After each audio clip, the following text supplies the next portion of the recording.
Praise lord. ఎలా ఉన్నారు? బాగున్నారా? చాలాసార్లు మనము అన్వాంటెడ్ ప్రాబ్లమ్స్లో పడిపోతూ ఉంటాం, అనుకోని చిక్కుల్లో పడుతూ ఉంటాం. ఏంటి దానికి గల కారణం అని ఆలోచన చేస్తే మన చుట్టూ ఉన్న ఫ్రెండ్స్ వల్ల, వాళ్ళు ఇచ్చిన సలహాల వల్ల. రేపు ఫ్రెండ్షిప్ డే కదా, ఒక విషయం మీ అందరికి తెలియజేద్దాం అనుకుంటున్నాను. మీరు ఎవరితో ఫ్రెండ్షిప్ చేసేవారు ఉంటారు? బైబిల్ గ్రంథంలో ఒక మాట ఉంది, సామెతల గ్రంథంలో, సామెతలు 13:20 ఉంటుంది, జ్ఞానుల సహవాసం చేయవాడు జ్ఞానం గలవాడగును, మూర్ఖుల సహవాసం చేయవాడు చెడిపోవును. రిమెంబర్ వన్ థింగ్, నీ స్నేహము నీ భవిష్యత్తును నిర్ణయించేది ఉంటుంది.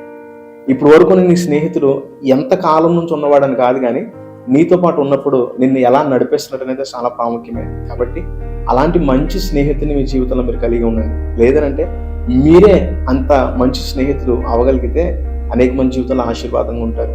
అట్టి మంచి స్నేహితుడిగా మీరు, లేదంటే మీరు పొందుకునే అటు కృప దేవుడు మీకు అనుగ్రహించును గాక. ఆమేన్. God bless you.